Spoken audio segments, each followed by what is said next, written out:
Vamos por este cartel.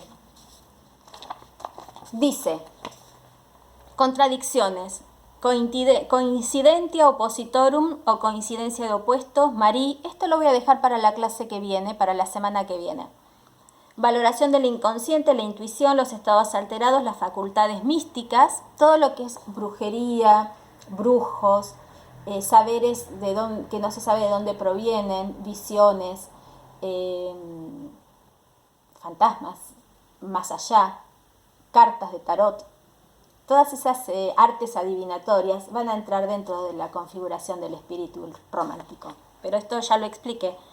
Gusto por las doctrinas ocultistas, gusto por la muerte, idea del amor romántico, mujer romántica ideal. Me voy a detener en ese aspecto. Cuando en el romanticismo se habla de amor romántico, de mujer ideal y de amor imposible, no son ítems o características separadas, sino que están ligadas y relacionadas,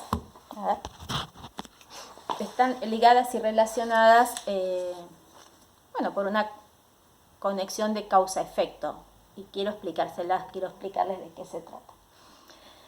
Se entiende por mujer ideal, no hay un hombre ideal, ¿sí? Porque la mayoría de los escritores son hombres. Tenemos el caso de George Sand, que se viste de hombre, aun cuando todos sabían que era una mujer, y publica su obra bajo un seudónimo masculino, justamente para que se le permita que sea publicada. Por eso yo sostengo que hubo un momento muy abierto dentro de la historia de la periodización que pertenece a un grupo, que es justamente este grupo romántico, que ha sido de una enorme apertura y de un pensamiento absolutamente deconstructivo, y que ha sido luego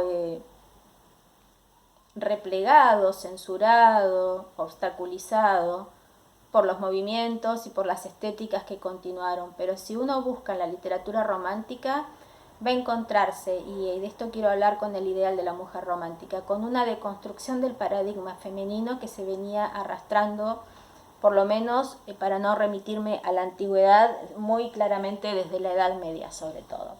Entonces, para explicar esta idea y que sea clara, y que esto les permita indagar y mirar un poco más en la literatura para ver qué es lo que encuentran, porque la perspectiva de género que se nos pide, o que no se nos pide, pero que es tan interesante llevar a cabo, implica y requiere por parte nuestra esta revisión de los textos literarios que hemos leído desde una perspectiva, y tratar de ver qué es lo que podemos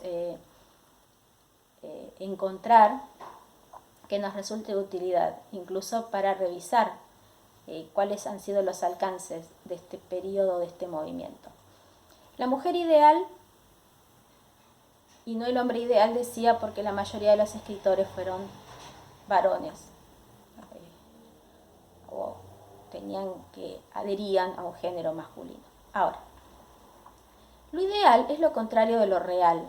Habitualmente nosotros entendemos por ideal también ese molde, ese arquetipo que tenemos en nuestra mente, en nuestra imaginación, cuando buscamos nuestro objeto de amor. Entonces, si se preguntara a cualquiera cuál es tu hombre o tu mujer ideal, lo que se nos ocurriría hacer es una lista de cuáles son los atributos que debería tener esa persona para ser digna de nuestro amor. Bueno, no es así en el romanticismo. En el romanticismo la cuestión pasa porque lo ideal es lo contrario a lo real. Es ideal en tanto y en cuanto no es accesible. Hay algo que se va a imponer a la felicidad, o más que a la felicidad, al mantenimiento o al sostenimiento del amor. Es decir, no fueron ningunos idiotas los románticos, percibieron que ese amor pasional sobrevive o pervive poco tiempo. Entonces hay obstáculos que van a impedir que ese amor se perpetúe, se sostenga, continúe en una vida matrimonial. ¿Sí? De eso se van a ocupar los realistas. La literatura realista va a consagrar el matrimonio, no como instancia ya de amor, sino como ascenso social.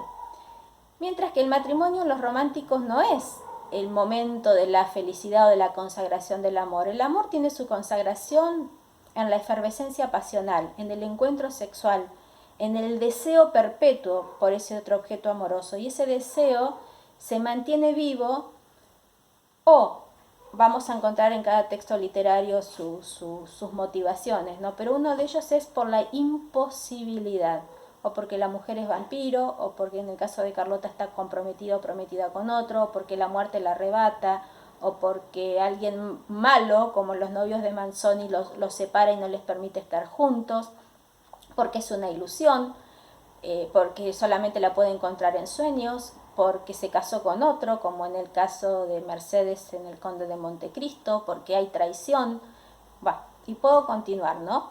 O es inalcanzable porque es un obsesivo ese personaje masculino que quiere más y más y más, como en el caso del Lunar de Hawthorne, que es un cuento que les conté, o porque la muerte se interpone, o por la locura, o por lo que fuere, pero siempre habrá un motivo que impida esa unión permanente, no la unión, sino la unión permanente de los amantes, no del matrimonio, vuelvo a repetir, sino de los amantes, aquellos que se aman, aquellos que se desean, aquellos que quieren estar juntos.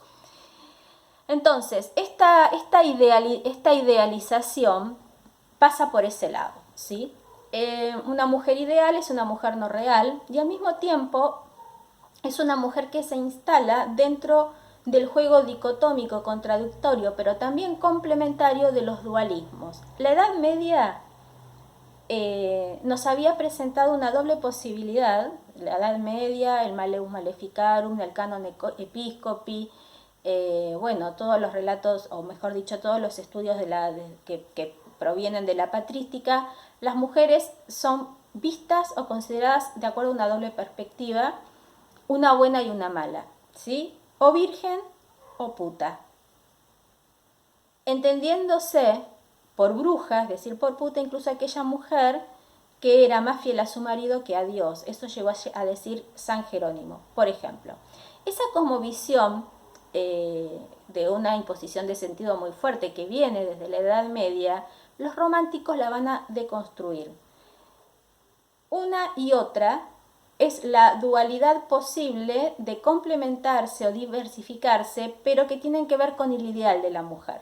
Espero tratar de explicarlo, porque no es, desde el punto de vista o desde la consideración de que se trata de una mirada ideal e idealizante, las mujeres van a deambular o entre dos extremos, Musetta y Mimi, o aquellas que son las dos cosas al mismo tiempo. ¿Qué es Carlota en Werther? Tiene mucho de angelical en su presentación, pero hay algo de demoníaco en ella en tanto y en cuanto lleva a un hombre a quitarse la vida. No porque sea culpable. El tema de la culpa no les preocupa a los románticos, justamente el tema de la culpa tiene más que ver con una mirada moralista, y si hay algo que escapa al espíritu romántico es la perspectiva moral. La perspectiva moral generalmente corresponde a un personaje que no tiene ese espíritu romántico, como lo van a tener luego los personajes realistas. Espero que me vayan siguiendo, porque esto es lo que vuelve tan apasionante al periodo romántico. Yo les voy a leer un poema de Becker, una rima de Becker, para que perciban casi a través de una metáfora, que es este poema, por dónde pasa esa búsqueda de la mujer romántica, ¿sí? Cuando yo hago así, el que está hablando es el sujeto femenino, y cuando hago así es el poeta que le responde. Rima 11, 1868, Gustavo Adolfo Becker. Yo soy ardiente, yo soy morena, yo soy el símbolo de la pasión. De ansia y de goces mi alma está llena. ¿A mí me buscas? No es a ti, no. Mi frente es pálida, mis trenzas de oro. Puedo brindarte dicha sin fin. Yo de ternuras guardo un tesoro. ¿A mí me llamas? No, no es a ti. Yo soy un sueño, un imposible, vano fantasma de niebla y luz. Soy incorpórea, soy intangible, no puedo amarte. O ven, ven tú. O ven tú, le dice, es decir, la búsqueda del imposible. Soy un sueño, un imposible, un fantasma, incorpórea, intangible, y no le dice, no quiero amarte, es, no puedo amarte. Habrá algo que impida a esa mujer, por el motivo que sea, amar a ese hombre. ¿Sí? No puede, es de otro carácter del no quiero o no te amo, no puedo amarte, no puedo. Esa imposibilidad, esa mujer imposible es la que atrae al hombre, al sujeto romántico. Esto en relación al amor romántico, ¿no? Al amor romántico ligado a la imagen de una mujer ideal y al mismo tiempo la prohibición como el motor de un deseo. ¿Sí? Es importante el tema del deseo porque vamos a ver cómo, si hay algo que caracteriza a alguno de los personajes del periodo anterior, del realismo, es la falta de deseo y el pesimismo. Bien. Otra cuestión, y creo que con esto vamos a ir terminando, pero me interesa señalarlo porque lo van a encontrar en todos los textos. Cuando se habla de una correspondencia entre el personaje, es decir, la intimidad del personaje, la subjetividad del personaje, el sentir del personaje y el paisaje, no es solamente, esto quiero que quede bien claro, no se trata de un recurso, es decir, el personaje está feliz y el día es soleado, el personaje está triste y afuera llueve, el personaje siente angustia y hay tormenta, como si fuese simplemente una especie de recurso narrativo o de recurso estético vacuo o artificioso solamente. Apunta mucho más allá y esto lo vamos a ver cuando leamos a Antony Marie porque lo explica con un nivel de profundidad y de poesía que a mí me resulta muy atractivo. Y es lo siguiente, esa correspondencia que hay entre el adentro y el afuera no es ni más ni menos que una ruptura con una separación, por eso está relacionado con la coincidencia de opuestos que vamos a ver la clase que viene más en detalle. No hay un afuera y un adentro que son distintos.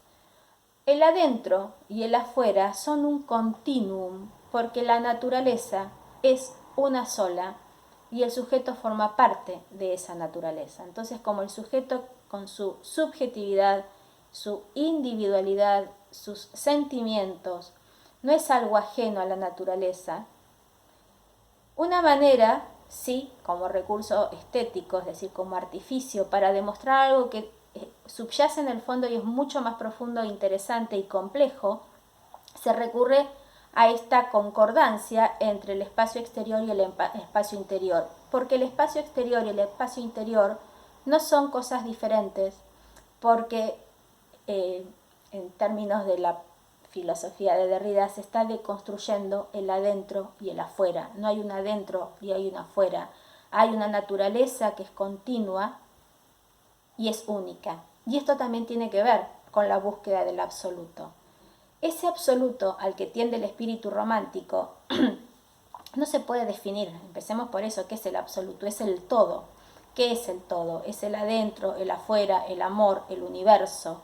Es el paraíso perdido, es el sentimiento de nostalgia, es la ironía, es la tensión, porque todo confluye,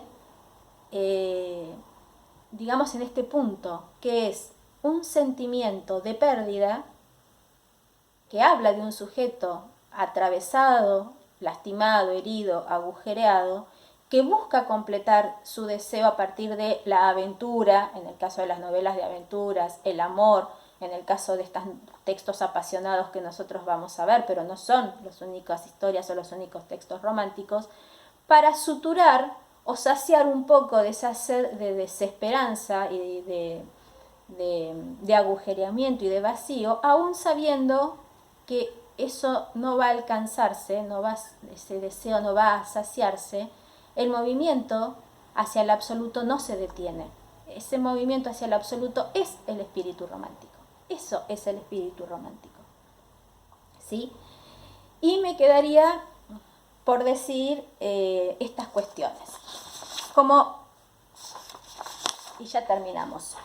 y he tomado tanto lo que dice Aguiar Silva como lo que dice Hauser en esta clase, he ido buscando las características que ambos marcan para poder enunciarlas y que ya estas cuestiones queden explicadas.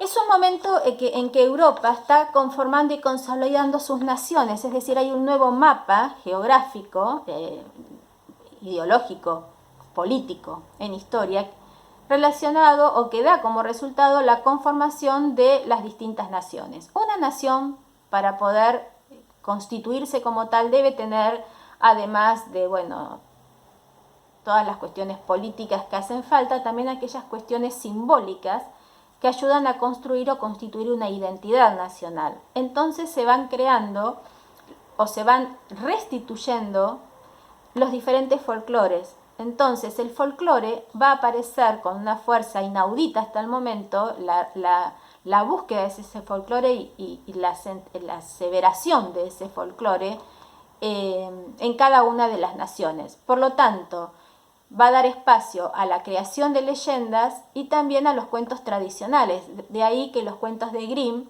de los hermanos Grimm, Wilhelm y Jacob Grimm, sean, digamos, de impronta romántica. Ellos se dedican a hacer la tarea de, tanto filológica como literaria, como antropológica, de recorrer las aldeas y pedirles a los pueblerinos, a los aldeanos, que cuenten las historias como las conocen a partir de la tradición oral, y las versiones de los hermanos Grimm son populares, no como las de Perrault en ese sentido. Están basadas en la tradición oral. Entonces, un rescate de la tradición oral, del folclore, de las leyendas, de los cuentos de hadas. Y con esto queda culminada esta explicación sobre el romanticismo. Lo que le quiero señalar es el último aspecto, que es el siguiente. Yo voy a subir a la plataforma fragmentos de dos óperas.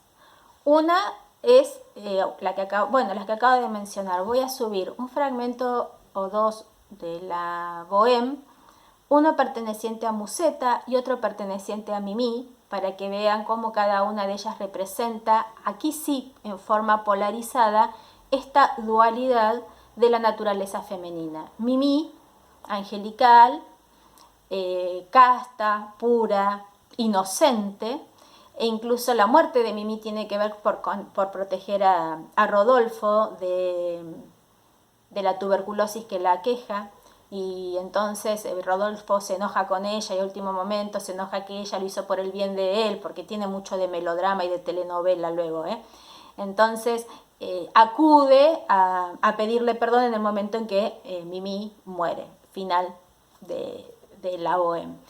Mientras que algo muy parecido sucede con Violeta, es un personaje más interesante, de la Traviata.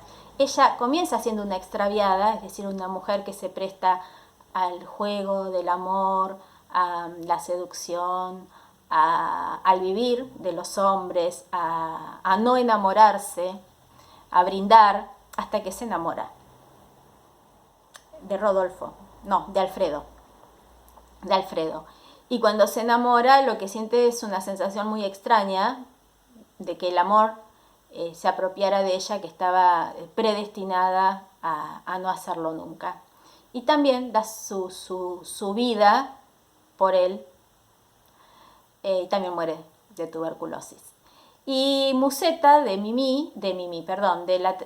la Bohème es aquel personaje que tiene un vals, que les voy a subir a la plataforma, el vals de Musetta, en donde ella cuenta lo feliz que se siente de ser libre, de estar con quien quiera, de no tener dueño, de caminar por la calle y que todos la miren y ella disfrutar de ser bella y de que los ojos la deseen, disfruta del deseo ajeno, disfruta de ser un objeto, o en realidad es muy sujeto de su deseo Musetta, ¿no? De ser ese objeto precioso que tanto los hombres como las mujeres persiguen, los hombres porque la ven bella y las mujeres porque sienten celos, y ese vals es muy representativo de esta libertad que tienen algunos personajes románticos femeninos que pueden elegir ser castas como Mimi, pero también pueden elegir ser felices, libertinas y lujuriosas como Violeta o como Musetta. Y para mí hay un correlato muy interesante entre este poema o este canto de Musetta en la Bohème, cuando dice, cuando yo voy por la, bueno, perdón, cuando voy por la calle todos me miran y yo disfruto de mi belleza, porque mi belleza me da esta felicidad y yo hago con ella lo que quiero y nadie es mi dueño. Esa es Musetta. Y lo pongo en contraposición con la imagen que nos había ofrecido Dante Alighieri, acerca de la mujer que él amaba, que es la Beatrice del Dante. En Vita Nuova dice, y con esto termino, pero para que observemos, a mí me interesa mucho y particularmente el derrotero que ha seguido en la literatura el imaginario femenino y la imagen de mujer. Dice, tanto gentile, tanto onesta pare la donna mia, quando ella altrui saluta, che ogni lingua deve tremando muta e gli occhi non si adiscono di guardare. Ella si va, sentendosi laudari benignamente di umiltà vestuta, e par che sia una cosa venuta da cielo a miracol mostrare. Perdonen mi italiano, pero quise leerlo para que se vea la rima en italiano. Además, como Puccini también lo hace en italiano, se presta. Es tan gentil y tan honesta parece mi mujer cuando ella a otro saluda, que todas las lenguas se deben quedar mudas y los ojos no se atreven a mirarla. O algunas traducciones dicen a todos avasalla con su mirada. Ella se va sintiéndose alabada y vestida humildemente de humildad, benignamente de humildad. Y parece que sea una cosa caída del cielo. Bueno, esa es la angelicalidad de la mujer, la virgen que planteaba esta dicotomía, claramente dicotomía medieval, mientras que el romanticismo rompe con esta dicotomía y esta posibilidad de ángel y demonio no es dicotómica, sino que es más que eso.